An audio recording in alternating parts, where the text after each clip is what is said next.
Bonjour à tous et bienvenue dans votre émission Contact. Des usagers de la route vont analyser des situations vécues sur nos routes. Et attention, certaines vidéos pourraient vous faire sursauter.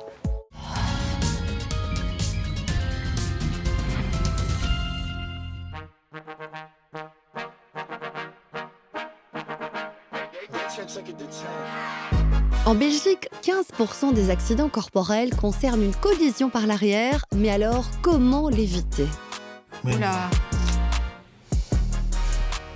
On peut considérer qu'il n'y a pas assez d'espace pour qu'il puisse se rabattre. La distance de sécurité, ouais, voilà. De toute façon, il rentre dans le derrière de l'autre. C'est là, ouais. Il fonce Et dedans. bim, il est en tort à Je suis en train de 200%. comprendre, c'est la faute de qui là maintenant? La moto. Ah bah oui, clairement. Ouais. Il y a certains conducteurs qui ont l'art de coller au derrière et beaucoup trop près. Alors d'après toi, quelle est la distance de sécurité entre les véhicules? Aucune distance pour moi. Non. D'accord. J'avoue que je ne les connais plus par cœur. Je retiens toujours 2 secondes.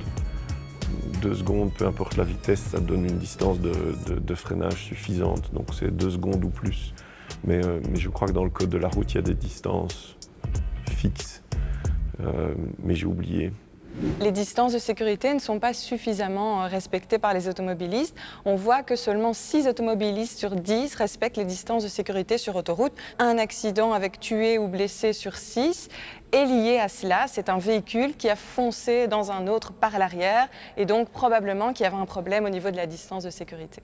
La distance de sécurité, en fait, elle n'est pas définie précisément dans le code de la route. C'est en fait un intervalle de 2 secondes entre soi et le véhicule qui précède. Pour le calculer, on conseille de compter 2 crocodiles. En cas de pluie, de neige, de brouillard, on conseille de laisser une distance plus importante et donc là, on comptera 3 crocodiles. Donc tu comptes 1 crocodile, 2 crocodiles. Ah, ça, c'est facile à retenir. Dans cet extrait filmé sur l'autoroute, on s'interroge sur les précautions à prendre quand on termine un dépassement. Tiens, c'était à 2 doigts de l'accident, quoi. Vraiment, hein. Oh là là.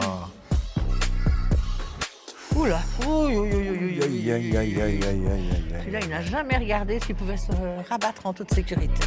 Mais c'est hyper dangereux et ça arrive très très très souvent. Ça m'est déjà arrivé, ce genre de choses. J'ai mis 2 mains sur le klaxon, hein, puis du coup, il rabat directement à gauche, quoi. Bon, c'est vrai qu'il faut être prudent parce qu'il peut se passer des choses comme ça tout le temps. Et sans qu'il y ait de raison, parce qu'il n'y a pas de raison. Tu vois, quand on effectue un dépassement sur l'autoroute, il faut toujours s'assurer qu'on peut se rabattre en toute sécurité. Mettre mon clignoteur et puis quand même visualiser un coup dans le rétro, milieu et sur le côté, voir si j'ai suffisamment de sécurité pour pouvoir me rabattre devant la voiture que j'ai dépassée.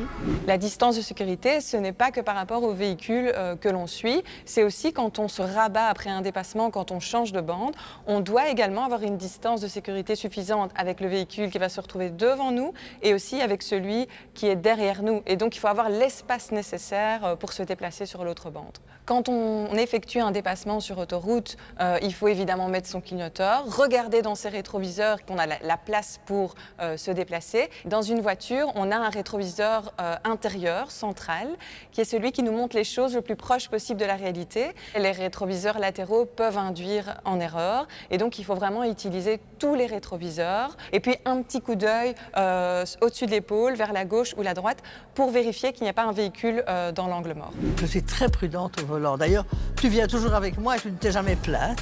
Donc, Non, parce que tu conduis bien, je peux même dormir. voilà, merci. Enfin, un mot gentil.